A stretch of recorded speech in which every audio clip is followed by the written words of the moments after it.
wish I knew before sana ako nag-start ng rental property business. For example, yung apartment ko. Wish I knew na mas naging mapili pa sana ako sa pagkuha ng mga tenant para mas napangalagaan pa yung mga unit. Ganito kasi yun. Pag apartment business ka, yung kontrata mo dyan is usually 1 to 2 years. So, ganun katagal mag-i-stay yung mga tenant mo. And dahil doon, malaki yung potential talaga ma-damage yung unit mo, yung pintuan mo, yung mga doorknob mo, at kung ano-ano pa. At pag hindi mo kasi napangalagaan yung unit mo, mawawasak yun. So, hindi tatagal ng 10 years, 15 years. So, sayang naman yung ininvest po sa property. Napakahirap pa naman magpatayo ng property ngayon. Sobrang mahal na ng mga materyales at labor costs. I wish na na-screen kong maigi yung mga tumira sa mga apartment unit ko. Before kasi apartment unit pa yan. Hindi ako masyado nakapamili noon. Basta ka may pambayad, okay na, pirmahan na ng kontrata. Which I see ang daming na-damage. Yung gate, may na-damage dyan, yung pintuan. Kailangan kong ipa-repair yung isa sa mga gate dyan kasi na-damage na. So yun, mas expensive syempre pag pina-repair ko, and then yung labor cost din kasi. Pagdating naman sa transient house business, I wish I knew na hindi pala ganun kadali pagdating sa marketing ang negosyong to. Kailangan pala sobrang consistent kang tao and hindi ka mahiyain. Kaya mo humarap sa camera, mag-vlog ng ganito, mag-live. Doesn't matter kung nasa mood ka o wala ka sa mood.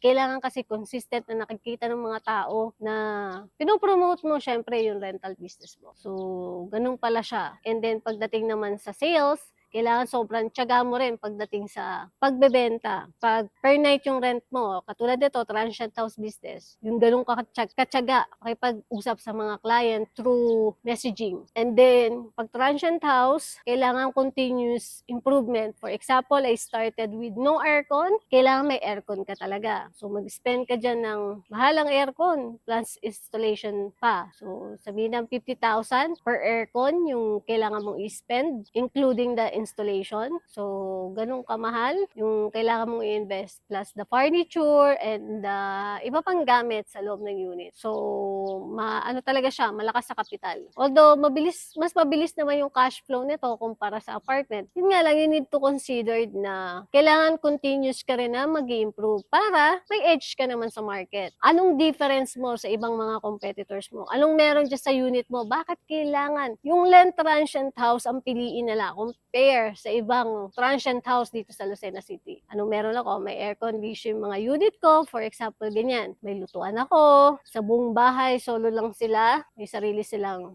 living area, dining table, ganyan. Mga ganyang amenities sa loob ng unit. May free wifi. So, yun. Yun yung edge ko sa ibang competitors ko. Ano pang malaki edge ko? Nagbablog ako. So, yun yung pinaka-edge ko sa iba. Hindi lahat kayang humarap sa camera. Pero ako kaya kong humarap sa camera, magsalita ng dire-diretso ng ganito na hindi napapagod at hindi nauubusan ng sasabihin. Ganun kabilis umandar yung utak ko. Isang tayuan, kaya ko mag-isip ng topic at dire-diretsuhin yun. So, yun yung advantage ko sa iba. At dapat kung magsisimula ka ng negosyo, ganun, may kakayahan ka ng mga ganitong bagay. At may edge ka sa iba. Ano pa? Huwag mong hahabulin lagi yung pera na ito, tatanggapin ko to kasi marami sila, 10 packs sila. 10 packs nga sila. Mawawasak naman yung unit mo. Dahil sa sobrang dami nila, ang capacity lang naman ng unit mo is 6 packs. Pinagsiksikan mo yung 10.